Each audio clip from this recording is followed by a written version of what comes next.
Hi everyone, it's Cantor Becker, thinking of you, hoping that you're all staying safe and healthy and finding ways to make it through these challenging days. The Jewish value that's been on my mind a lot lately is the value of generosity or giving. And it came up for me in a virtual lecture that I attended with the teacher Tal Ben Shachar. And he pointed out that the Hebrew word for giving, the Hebrew root, is nun taf nun, or natan, which is a palindrome. So it's a very simple teaching, but I thought a very powerful one as well, because many of us have experienced that sense of giving and then of getting something back. Even if it's not exactly the same thing we gave, we get something else back that's quite powerful. And the opposite is also true, that when someone gives to us, it often sparks us to become more giving and more generous as well. I imagine, and I sincerely hope, that many of you have had the experience of someone reaching out to you with some extra kindness, and you've maybe experienced the feeling, the increased feeling of connection, the increased feeling of comfort that brings with us. Often it is that feeling that inspires us to pay it forward or to give to others. So I did a little research and I found this teaching by the Rabbi Yosef Yozel Hurwitz. He was from a town in the Russian Empire called Novardok, and he lived at the end of the 19th, the beginning of the 20th centuries. And he wrote, "The giver gets more than the recipient. The recipient acquires something material and limited. The one who gives, however, acquires a good and pure heart." So certainly, according to this teaching, it is important, and it's no small thing, to be meeting someone's material needs right now. But it seems also that according to this teaching, giving is somehow healthy for our souls. It's good for us to be givers. And for me, in a time like the one we're experiencing, there's something very life-affirming about being able to do something for someone else. And I remind myself over and over again that just because we're forced into our homes doesn't mean we're forced to care only for ourselves and our immediate families. In fact, many of us know the words of Rabbi Hillel, who said, "If I am not for myself, who will be for me?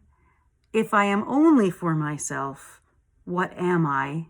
And he added, "And if not now, when?" In fact, now is a time when we can take action and become more generous to others. We're not powerless in this regard, but I will say that the ways we interpret generosity and what is an act of generosity may be varied, just depending on the situation that we each find ourselves in at this moment. We know we can be generous with our resources, whether they're financial or material resources. There is a lot of need in our world right now. But we can also be generous with our hearts. We can be generous of spirit. Maybe we can be just a little less judgmental of how people in our world are handling this particular moment in history. Maybe we'll find ourselves to be more empathetic, and maybe that's an act of generosity now. We can be generous with our time, which may require also the Jewish value of patience. That might be important right now. And we can be generous with our talents. And I wanted to say that I have noticed how so many of you in our community have stepped up to offer your talents in this time of need, whether it's with support groups or yoga or learning opportunities or a worship service, or you're helping students learn, or you're going grocery shopping for someone else. Again, those extra measures of kindness go a long way. And in fact, I was thinking that these are acts of tzedakah in our world today, that giving of our talents are part of our tzedakah. The word tzedakah actually means justice, and I always think about it as balancing things out. So those of you who have talents, you have skills that you can share, are sharing them with those of us who need them very badly. And I want to add to this teaching on generosity that this is also a time when we need to be generous with ourselves. I am so aware that many of you are feeling exhausted or overwhelmed.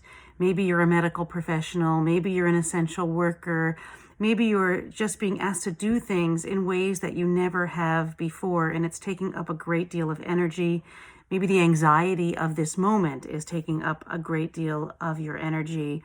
But it is also then important to be generous with ourselves, not to hold ourselves to some unattainable standards, and maybe letting go a little bit of any visions we have of exactly how things should be. So generosity with ourselves will also carry us through this time. So this Shabbat, I invite you to think about the ways that you can be generous and offer kindnesses to yourself and to others. And of course, I want to leave you with a song to help you think about generosity. And this song is one that quotes a verse directly from this week's Torah portion, Kedoshim, where it says, Ve'ahavta l'reacha kamocha. Many of us have heard this before. It means you should love your fellow, you should love your neighbor as yourself. And this is also a kind of a dual teaching. On the one hand, we need to begin by loving ourselves, but then we let that love grow into a love for others, for our neighbors, those around us, that we demonstrate through acts of kindness and acts of generosity. So the song quotes our tradition, which teaches that Rabbi Akiva said, the first century sage Rabbi Akiva said, that this very sentence, Ve'ahavta l'reacha kamocha, was the fundamental principle in our Torah. So the words to the song in Hebrew, Amar Rabbi Akiva, said Rabbi Akiva, Ve'ahavta l'reacha kamocha, you should love your neighbor as yourself. Ze klal gadol b'Torah. This is the essential principle of our Torah. Amar Rabbi Akiva, Amar Rabbi Akiva, Ve'ahavta l'reacha, l'reacha kamocha, ze klal gadol gadol b'Torah, Amar Rabbi Akiva, Amar Rabbi Akiva, Amar Rabbi Akiva, Ve'ahavta l'reacha, l'reacha kamocha, ze klal gadol gadol b'Torah, Amar Rabbi Akiva, Amar Rabbi Akiva.